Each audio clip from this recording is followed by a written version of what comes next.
Luka Doncic trade from Mavericks to Lakers is widely seen as maybe most outrageous and crazy trade in NBA history. Being a Mavs fan surely sucks since it was announced. It even led to some fans protesting outside of Mavs arena.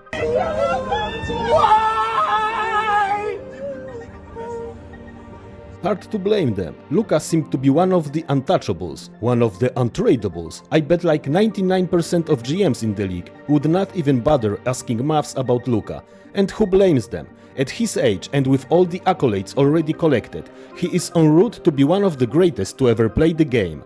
What has been the reaction around the league since, the earth shook Saturday night when the Lakers got Luka? It's really almost impossible to quantify the amount of shock that we have felt from every corner of the NBA. The more we learn about the trade and how it was processed, the more crazy it gets. And obviously it led to multiple theories swirling around, which are supposed to explain the trade.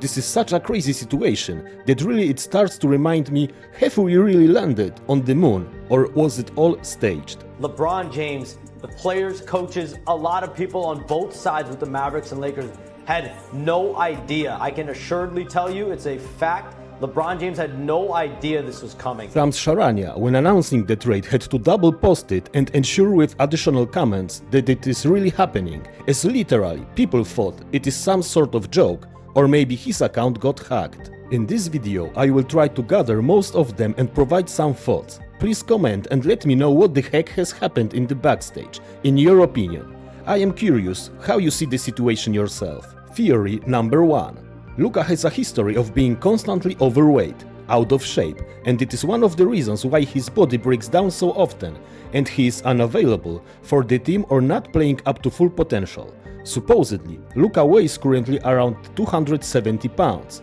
It did not sit well with new Mavs ownership and front office, and in their opinion, exchange for Davis made sense, improved them in the short term and gives them better chances for the championship. Probability of it, 7 out of 10. Sounds somehow reasonable. Theory number 2. Luka was eligible for humongous Supermax extension, largest in the history of the league, worth $345 million. In the era of more rigid punishments for teams overspending and how it limits them in terms of gathering rest of the supporting cast, Mavs simply were unwilling to offer him that sort of money and wanted to trade him earlier. Due to this trade, Luka is no longer able to get the Supermax, and what Lakers will be able to offer him, if he signs extension with them, will be worth approximately $117 million less. Mavs seen how Joel Embiid ruined the 76ers, how Zion drifts into the direction of being overweight bust and wanted to avoid it. Probability of it, as earlier, I would say 7 out of 10. I kinda believe they could think so. Remember that only Mavs know all the issues and drama in the background, and something had to push them to pull the trigger on this trade. Theory number 3. Adelson family, who owns majority of the stake, are probably the reason of some of the craziest gossips around this trade. Adelsons are owners of huge gambling business in Vegas. They know that Luka is a box office, will bring more fans to LA and bring back some positive aura and energy around Lakers, which would lead also to more people visiting their Vegas casinos, as LA is not that far, 4 hours of drive from Vegas.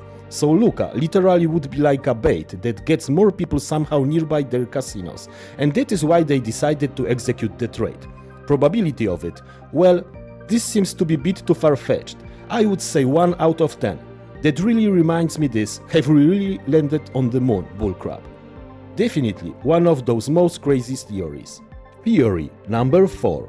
Nico Harrison, Mavs GM, has a really short track record in the NBA for position he holds, and he actually has already some absurd blunders under his belt.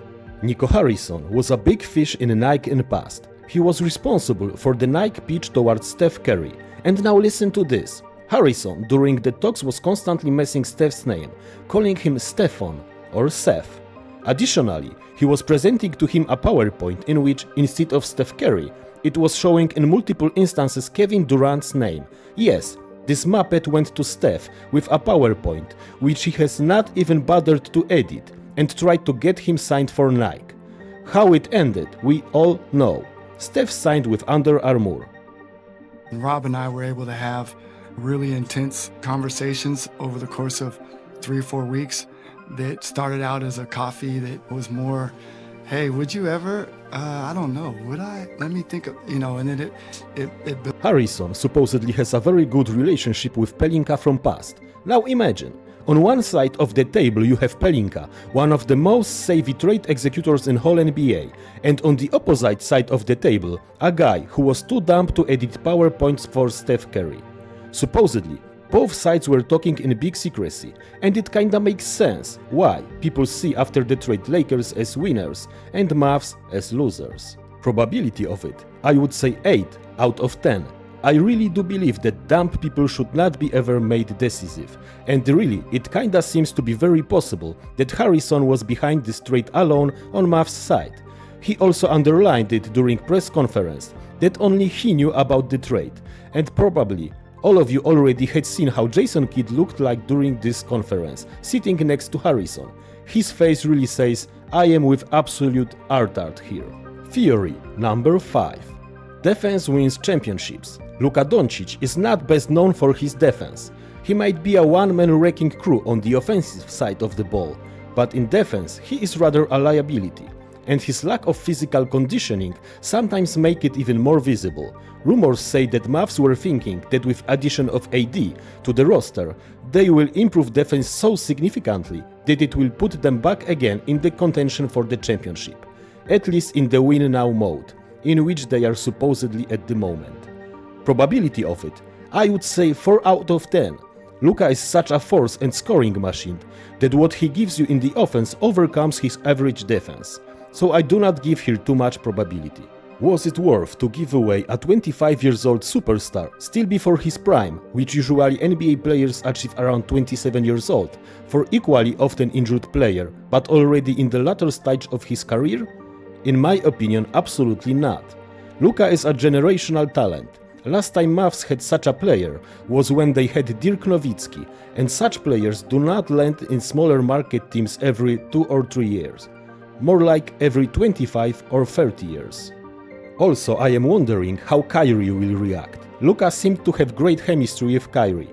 It surprised me that he was so calm, silent and professional during his tenure with Mavs so far. He seemed to be so mature. I am afraid that Kyrie might go again into bananas mode. All in all, it looks for now absolutely tragic trade for Mavericks. Let me know your thoughts in the comments, guys. And as always, hit like and subscribe.